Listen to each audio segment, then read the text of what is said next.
지난번 배터리를 교체한 맥북 12인치입니다. 가벼운 무게에 중점을 둔 초경량 노트북으로 2019년에 단종이 되었습니다. 그와 동시에 최신 맥OS도 지원이 안되는 상황이 되었습니다.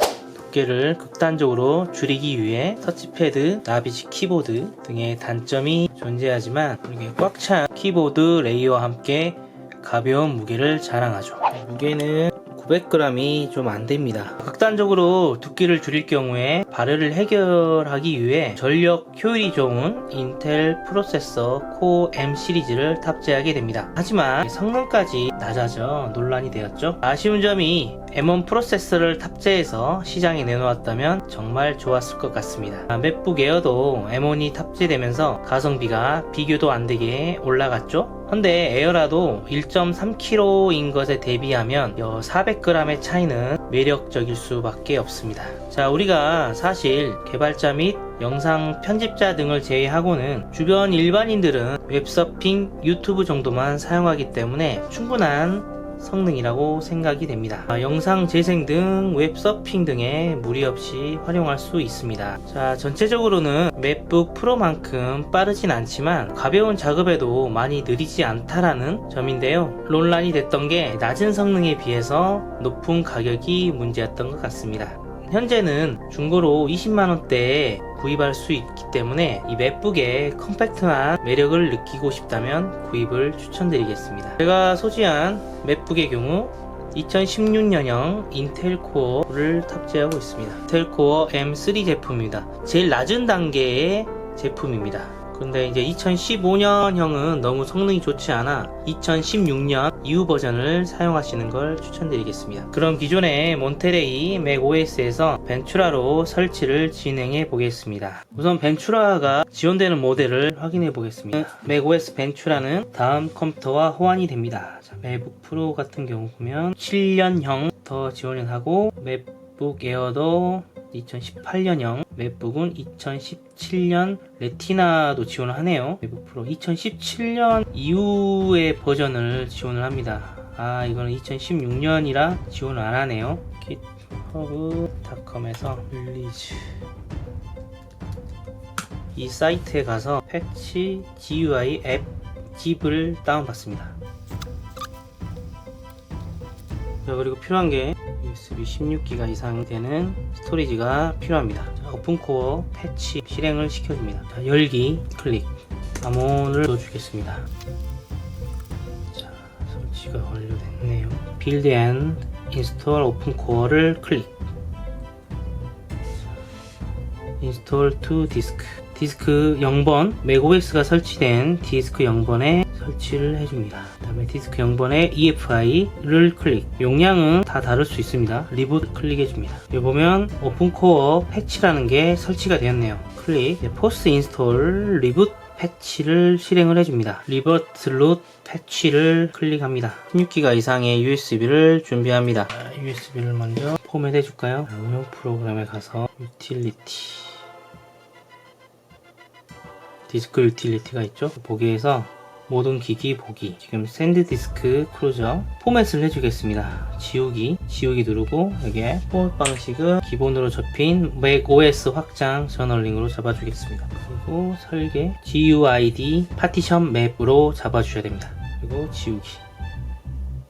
이렇게 벤츄라 OS 이름을 가진 USB가 생성이 됐습니다. Create macOS 인스톨러를 실행을 해주겠습니다. 다운로드 macOS 인스톨러. 몬테레이부터 벤츄라, 소노마, 최근 맥OS까지 있습니다. 다운로드 시간이 좀 상당히 걸릴 것 같습니다. Yes를 클릭합니다. 인스톨 맥OS 벤츄라 클릭. 접근의 허용 확인. 아까 포맷했던 USB를 선택. Yes. 자, 이러면 설치 USB를 만들기 시작합니다.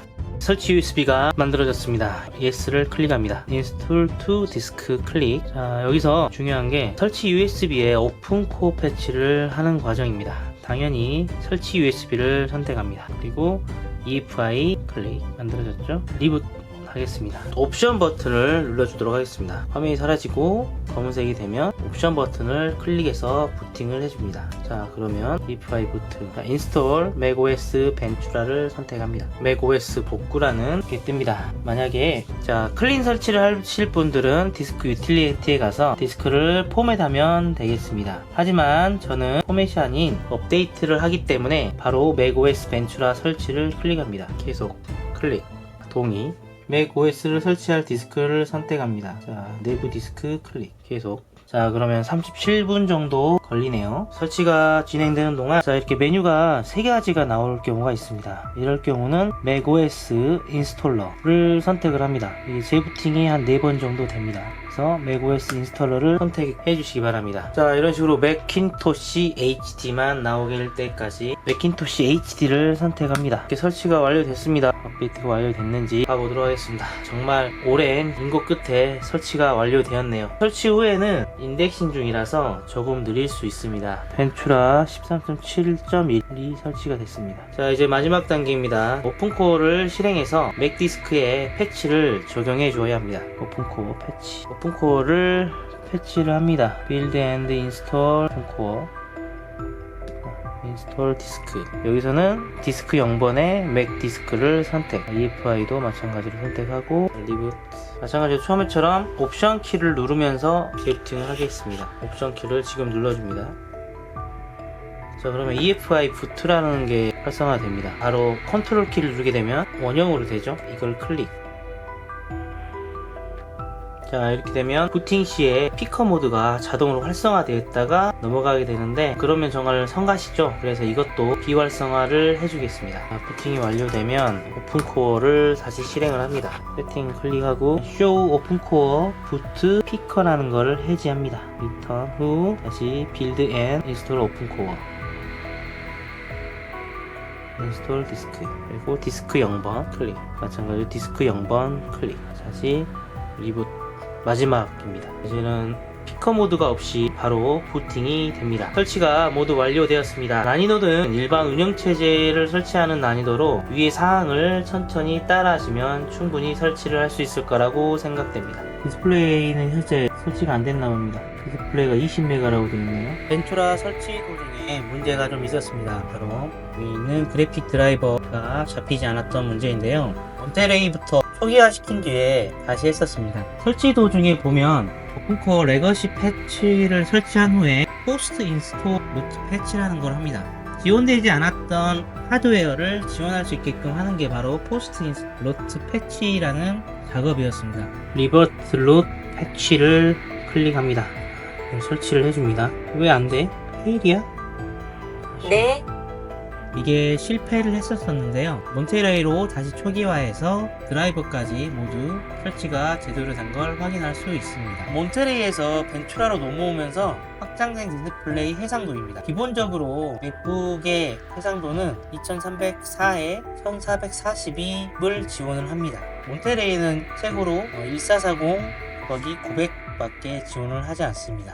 이 정도 크기의 화면이라고 보시면 됩니다. 하지만 최고 해상도로 보게 되면 작업 공간이 많이 늘어날 수 있겠죠. 벤츄라 이상의 OS가 지원이 되지 않는 맥북에 벤츄라를 설치를 해보았습니다. 웹서핑 그리고 유튜브 정도는 충분히 커버가 가능하기 때문에 이 작고 가벼운 맥북을 많이 활용할 것 같습니다.